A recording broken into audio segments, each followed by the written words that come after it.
Previously... Who's there? Donkey Kong? Who's there? Donkey Kong. Who's there? Donkey Kong. Who's there? Donkey Kong.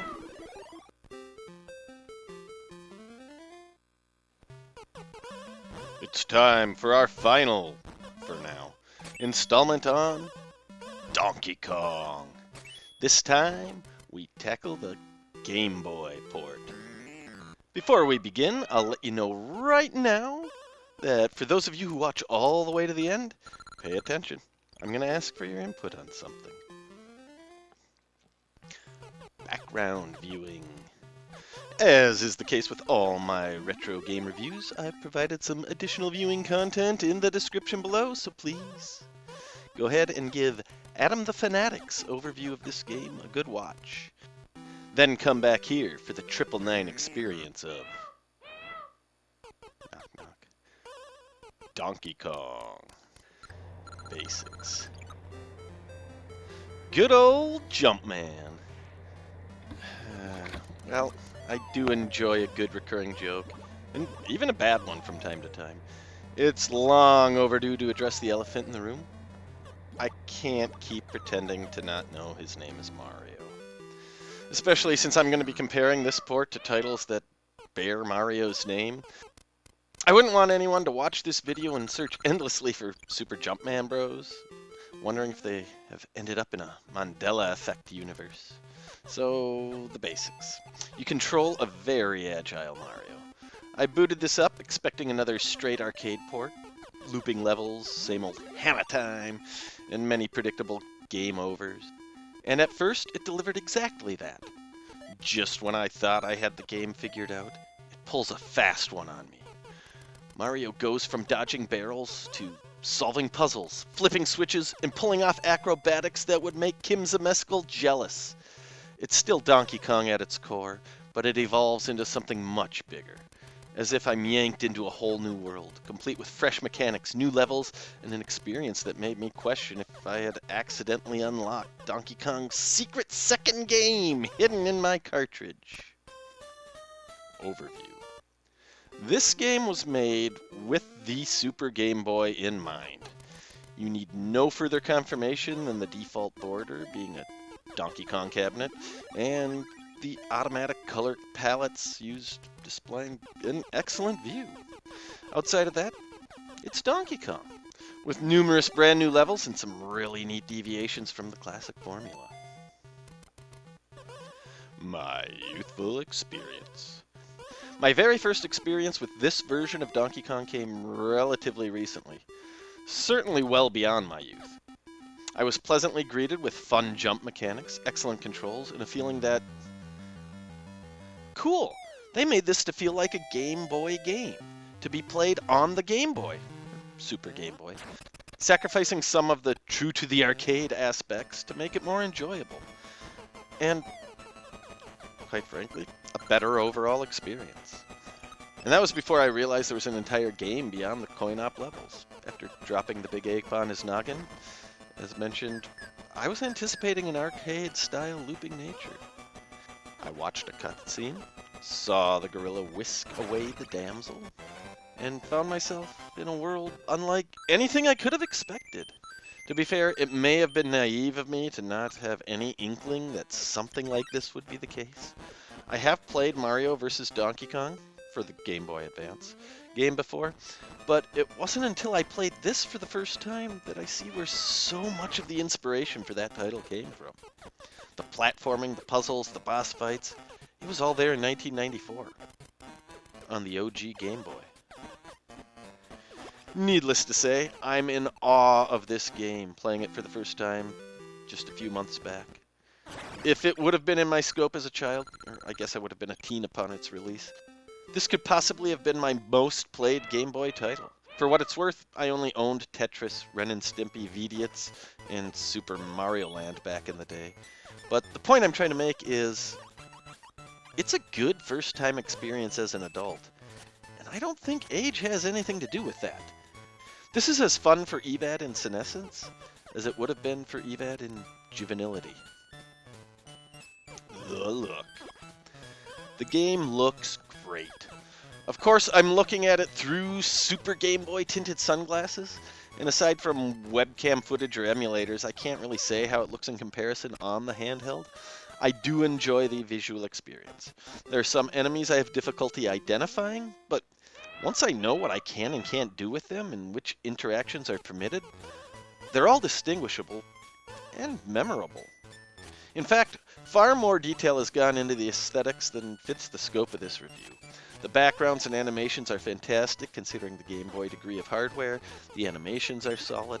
The cutscenes are absolutely amazing, telling the story and sneaking in some tutorial snippets without having to explain anything at all with words. As far as I'm concerned, this game passes with flying barrels in the look department. Sound. This sounds good. No, really. This game slaps. It strikes a fine balance between arcade-style beeps and boops and, as far as I can tell, original compositions.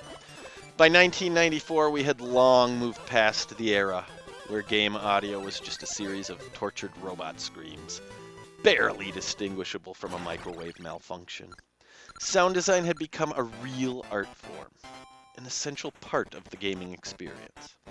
And thankfully, Donkey Kong on the Game Boy delivers. Some of the new jingles and ditties were familiar to me from Mario vs. Donkey Kong, but thanks to my completely out of order gaming timeline, they technically debuted here first. So I suppose I should say, hey, nice to hear these classics in their original form, instead of, hey, I've heard that before.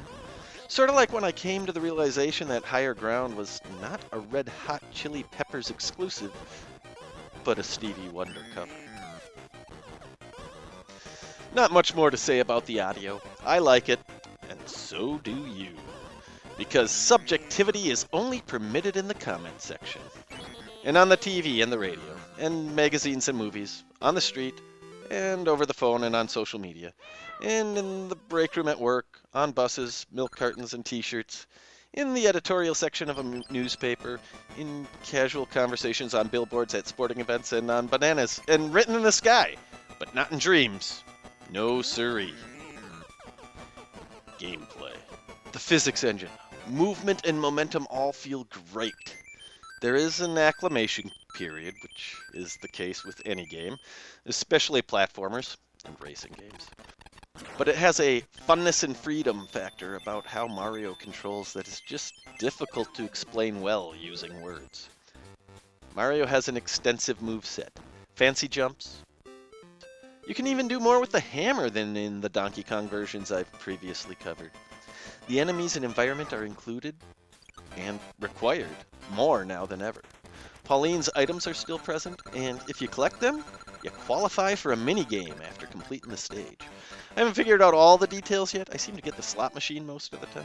But let's keep in mind, I'm reviewing this game without having much experience with it. And I haven't even bothered to look up the game manual. Pick up and play titles in this era usually require some extra reading, and I probably will at some point in time, but at the moment, I'm really enjoying learning this game solely by playing it. As you progress, the gameplay shifts more and more away from action platformer to puzzle platformer. Some of the puzzle elements get a bit complex, and combine that with my ability to overcomplicate things. Let's just say I've made some comical mistakes in my approach to certain levels before the light bulb moment makes it all worth it. The gameplay is excellent. This game truly surpasses my expectations for a Game Boy game. Controls are good, and collision detection is reasonable. Fall damage can stun you, or kill you, or you can roll through it. I haven't figured out the finer intricacies of which happens when, but hey, I'm still learning. Other. The game gives you many opportunities for one-ups. Occasionally, this can be an indicator that the game has cheap deaths, unfair RNG, or severe difficulty. Aside from the timer, which isn't much of a concern in the early levels or to anyone who's a deep familiarity with the game, I didn't find anything that really felt like I was being trolled. So perhaps the extra one-ups are a way to make the game more accessible to the extremely young? I don't know. It also has a save feature after completing every few levels. Although the battery in my cart is dead, so I'll have to replace that if I don't want to keep starting from the start. Still, with over 100 levels, or so I hear, this game is loaded with content, and being able to save progress is welcomed with opened arms and relieved thumbs. Oh, and how could I forget? In the initial arcade loop we have pies, pies, pies! The factory... That's cement, isn't it? Oh, what can I say? I mean, I hear people go bonkers when the cement is called pies, because it is clearly a construction site. But where are these same, well, technically, people when I, over and over and over again, call the jacks springs? Slash end pointless rant. The one-player experience. I keep this part in all of my reviews, but lately it's been a lot of one-player only or two-player alternating gameplay. I swear, eventually this section in my reviews will have relevance again. Who would like this? Well, it is certainly reasonable for me to be unaware of the popularity of Game Boy titles, aside from a couple of the real biggies. How fantastic this game actually is has never come up in my gaming conversations, with the exceptions of when I brought it up in recent months in preparation for this review. Because of my lack of Game Boy experience, I feel insecure about calling this a hidden gem, because surely it must be a well-known amongst the enthusiasts for the platform. But to me, that's what it is, a hidden gem. It blew away my expectations before I even got into the main game, and from there it got better and better by orders of magnitude. I can't assume everyone will have comparable enjoyment to what I'm having with this game, but I suspect the vast majority of people who give it a go will consider it a pleasant use of their leisure time. If you are a fan of platformers, even more so.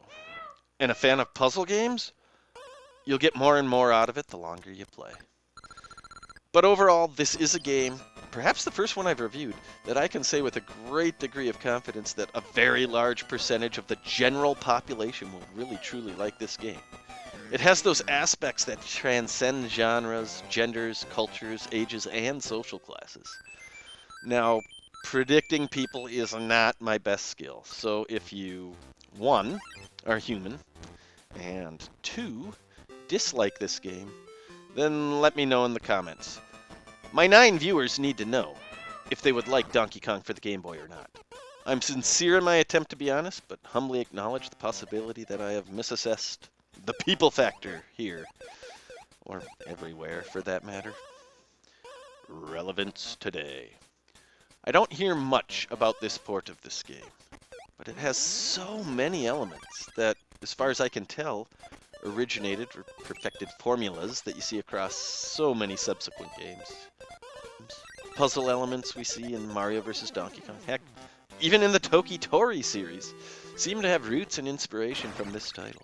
While I don't know what the legacy of this iteration of Donkey Kong will hold as a standalone game, the spin-off tech and level design that has resulted from this game, and games like it, may very well continue on for generations to come.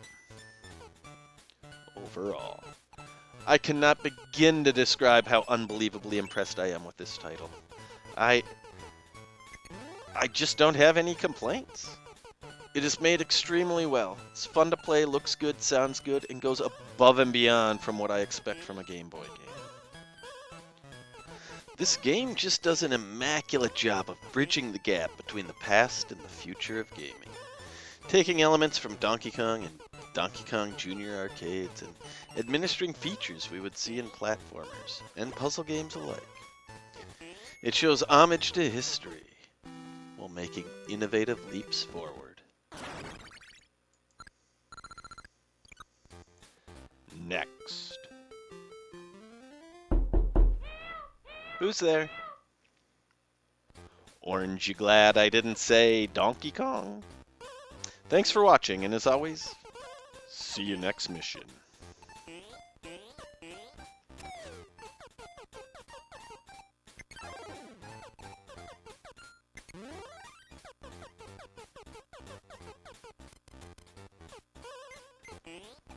Yo, thanks for sticking around till the end or skipping ahead to the end. Either way, you're here right now, and you're obligated now. I'm trying to come up with a better name for this series, and I mean, retro game reviews. Really on the nose, not very catchy. So if you have any name suggestions, post them in the comments. Get a hold of me in some way. Appreciate your suggestions.